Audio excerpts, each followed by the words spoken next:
نعرے تکبیر، نعرے رسالت، مسلک اعلیٰ حضرت عرس مقدس علامہ حسنین رضا شہبازی صاحب قبلہ۔ تو رب چاہتا ہے جس طرح کہ روح انبیاء میں جناب محمد الرسول اللہ بے مثال نظر آتا ہے، اسی طرح میدان محشر میں سارے نبیوں کے امتیوں سے افضل و اعلیٰ محمد الرسول اللہ کا امتی نظر آتا ہے۔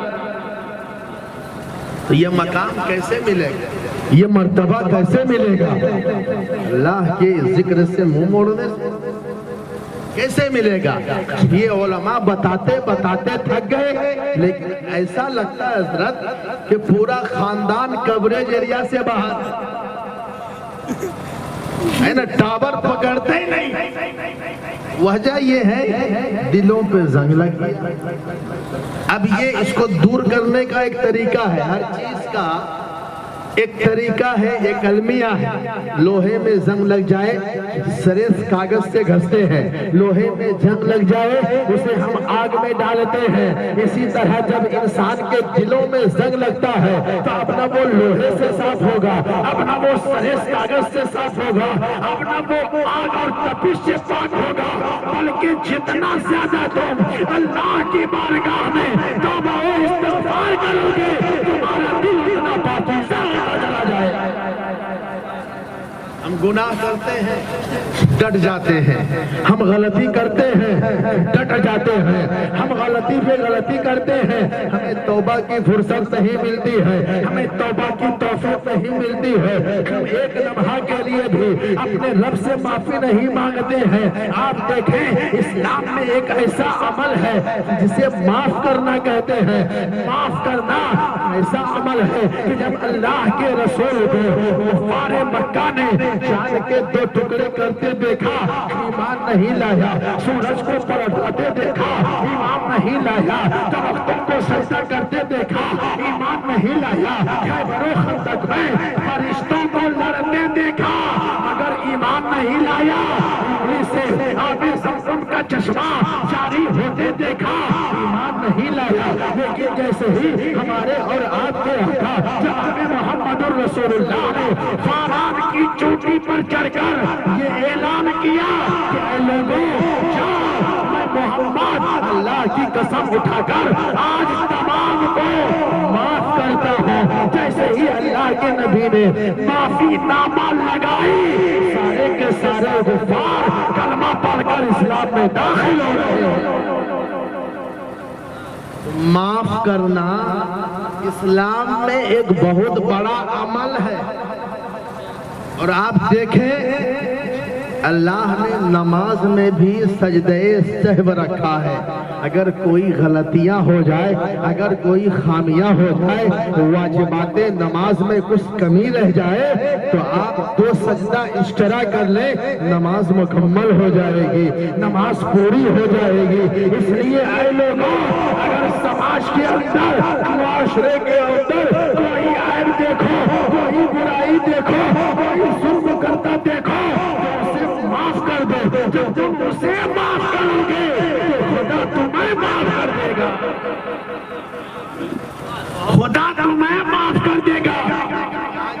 ایک غلطی بھی معاف کرنے تیار نہیں ہے، ایک غلطی بھی چھپانے تیار نہیں ہے۔ ہمارے علماء بتاتے بتاتے تھک گئے، ہمارے امام اللہ کے فرامین کو سناتے سناتے تھک گئے، لیکن ہمارا منشا یہ بن گیا ہے، ہمارا مزاج یہ بن گیا ہے، ہماری سوچ یہ ہو رہی ہے کہ ہم کھانا دیتے ہیں، حکومت میری ہے، ہم پیسہ دیتے ہیں، حکومت میری ہے، ہم چمچہ دیتے ہیں، حکومت میری ہے، ہم رہنے کو جگہ دیتے ہیں، حکومت میری ہے۔